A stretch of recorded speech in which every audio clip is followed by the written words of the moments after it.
नमस्कार. मागील लेक्चरमध्ये आपण राजा आणि राजपद मधील फरक स्पष्ट करा हे पाहिलं. हा प्रश्न पाहिला आणि त्यानंतर राजपदाचे अधिकार व कार्ये हे बघितलं. आता या लेक्चरमध्ये आपण पाहतो आहे की इंग्लंडमध्ये राजाची भूमिका काय आहे किंवा राजाचे स्थान काय आहे किंवा राजपदाचे अस्तित्व का टिकून आहे. कारण की आपण पाहत आहे की इंग्लंडमध्ये प्रातिनिधिक शासन व्यवस्था आहे आणि राजाकडे जर बघितलं, राजपद हा वंश परंपरेच्या तत्वानुसार आपल्या पदावर येतो.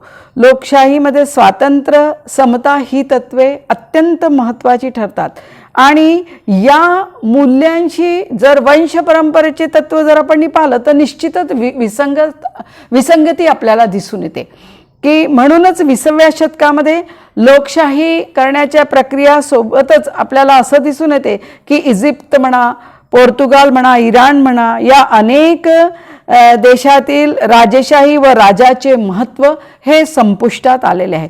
परंतु इंग्लंडमध्ये आजही असं म्हटलं जाते की राजा चिरायू हो, असं म्हटलं जाते. मग आणि असं म्हटलं जाते की जगामध्ये 4 राजाचं अस्तित्व नेहमी राहणार आहे.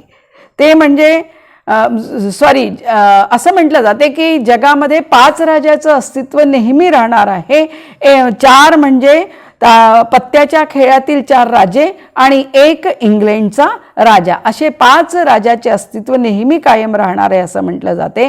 तर इंग्लंडच्या राजपदाच्या अस्तित्वाबाबत जर आपण बघितलं की का बरं आज राजपद तिथे टिकून आहे, तर त्याचं कारण आपल्याला दिसून येते की इंग्लंडमधील जनतेचा पुराणमतवादी दृष्टिकोन.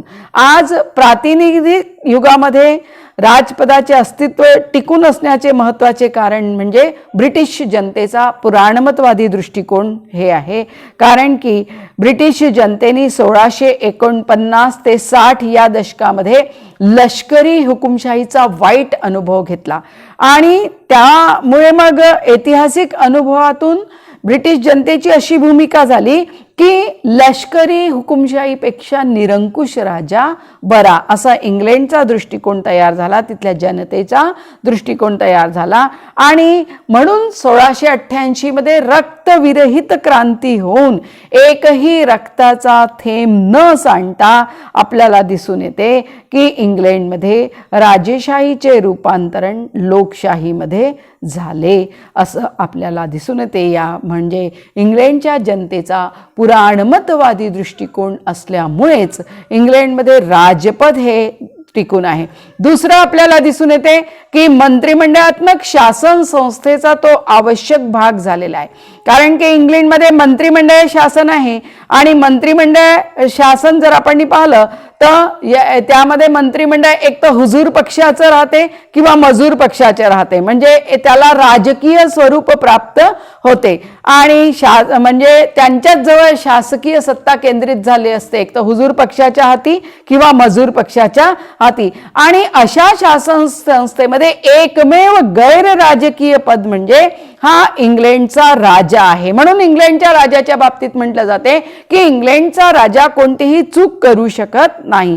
हे तत्व प्रत्यक्षामध्ये जर आपण पाहिलं तर प्रत्यक्ष व्यवहारामध्ये या अधिसत्तेचा उपयोग पार्लमेंटला जबाबदार असणाऱ्या मंत्रिमंडळाद्वारे केली जाते. म्हणून इंग्लंडमध्ये राजपद हे टिकून आहे. कारण की इंग्लंडचा आपल्याला असं दिसून येते की मंत्रिमंडळात्मक शासन संस्थेचा तो एक आवश्यक भाग झालेला आहे. मंत्रिमंडळाचा कार्यकाल हा अनिश्चित असतो, म्हणजे पार्लमेंटचा विश्वास असेपर्यंतच मंत्रिमंडळ आपल्या पदावर राहू शकतो. अशा स्थितीमध्ये स्थायी स्वरूपाचा कार्यकाल असणारा कार्यकारी प्रमुख असणे आवश्यक आहे आणि ते इंग्लंडचा राजा हे आणि राजपद हे चांगल्या पद्धतीने कार्य करत आहे. म्हणून इंग्लंडमध्ये राजपद हे मंत्रिमंडळात्मक शासन व्यवस्थेचा आवश्यक भाग झालेला आहे. तिसरं कारण आपल्याला दिसून येते की इंग्लंडमध्ये राजपदाला अन्य कोणताही पर्याय नाही आहे. जर राजपदाशिवाय आज अस्तित्वात असलेल्या ब्रिटिश शासन व्यवस्थेचं ब्रिटिश शासन व्यवस्थेमध्ये योग्य प्रकारे अजून कोणताच पर्याय राहू शकत नाही असं आपल्याला म्हणावं लागेल. कारण की राष्ट्र प्रमुख हा निर्वाचित ठेवायचा असं जर म्हटलं तर त्याच्यावर अनावश्यक पैसा खर्च करावा लागेल. याशिवाय निर्वाचित राष्ट्रप्रमुख जो राहील पक्षीय राजकारणापासून अलिप्त राहू शकणार नाही. आणि इंग्लंडमध्ये जनतेच्या मनात अनेक शतकापासून राजपदासंबंधी एक भावनात्मक निष्ठा निर्माण झालेली आहे. अशी निष्ठा निर्वाचित राष्ट्रप्रमुखासंबंधी मनात होऊ शकणार नाही. आणि म्हणून निर्वाचित राष्ट्रप्रमुखाला राजपद हाच एक तिथे सुयोग्य पर्याय होऊ शकतो असं आपल्याला म्हणावं लागेल. म्हणजे निर्वाचित राष्ट्रप्रमुखपेक्षा राजपद चांगलं असं इंग्लंडच्या जनतेला वाटते. आणि म्हणून इंग्लंडची जनता राजपद संपुष्टात आणायला तयार नाही आहे. आणि राजपदाचे तिथे राष्ट्रीय स्तरावर सुद्धा अनेक फायदे आपल्याला दिसून येते. राष्ट्रीय स्तरावर आपल्याला दिसून येते की राजा कॉमन सभागृहामध्ये बहुमत प्राप्त असणाऱ्या पक्षाच्या नेत्याला मंत्रिमंडळ गठीत करण्याकरता आमंत्रित करतो. यामुळे निर्वाचक मतदारांचा हितसंबंधाची पूर्ती होते. निर्वाचक मतदारांचं हितसंबंध राखण्याचं काम इंग्लंडच्या राजाद्वारे केले जाते.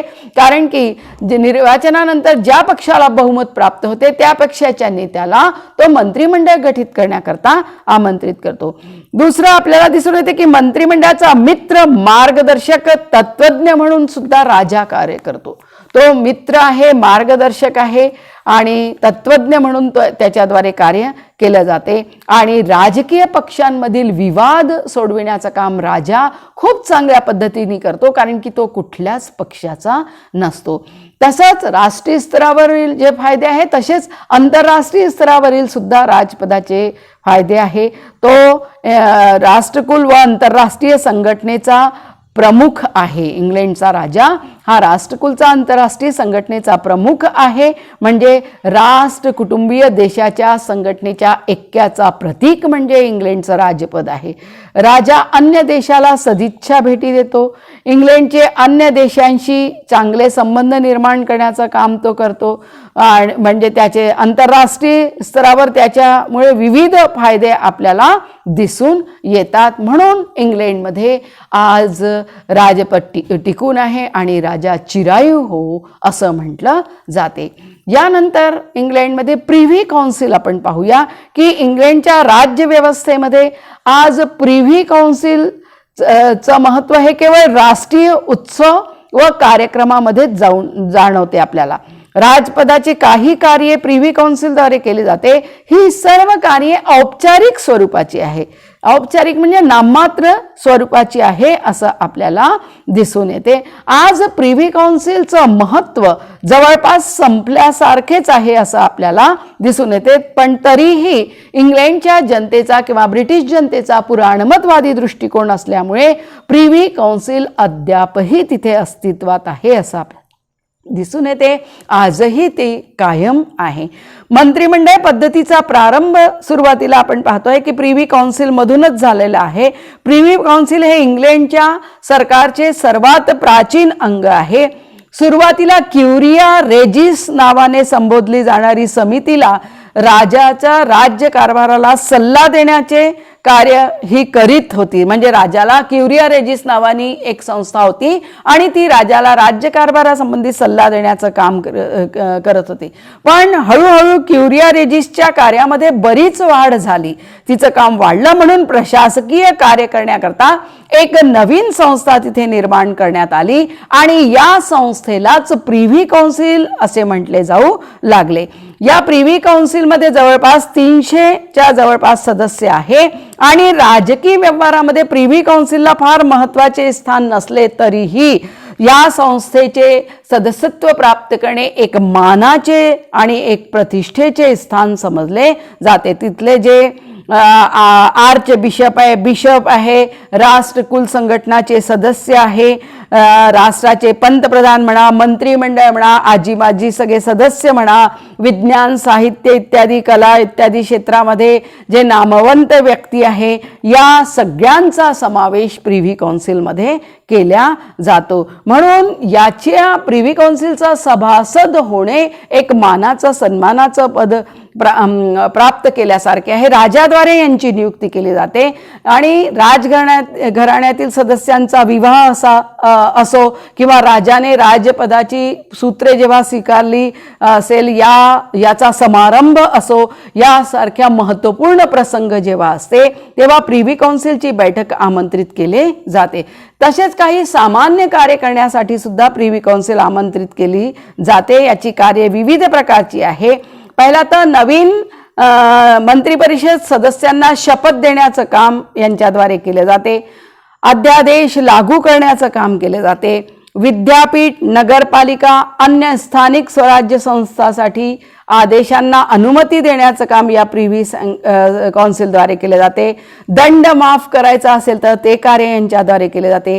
पार्लमेंटच्या दोन्ही सभागृहाचं अधिवेशन आमंत्रित करणे, तसंच अधिवेशनाच्या सत्राच्या समाप्ती करण्यासाठी या प्रिव्ही काउन्सिलला आमंत्रित केले जाते. कॉमन सभागृहाचं मुदतपूर्व विसर्जन करण्याचं काम, त्या आदेशाला अनुमती देण्याचं काम, ते घोषित करण्याचं काम यांच्याद्वारे केले जाते. युद्ध आणि संधी करार याबाबतचं आदेशपत्र घोषित करण्याचं काम आणि वसाहती च्या देशासंबंधी आदेशपत्र घोषित करण्याचं काम या प्रिव्ही काउन्सिलद्वारे केले जाते. म्हणजे प्रिव्ही काउन्सिल हे जेव्हा मोठं समारंभ असते किंवा छोटे मोठे जे काम असतात तेव्हा ही कार्यरत असते, तेव्हा हिला आमंत्रित केलं जाते आणि अत्यंत प्रतिष्ठित आणि मानाचं सन्मानाचं पद याचं समजलं जाते.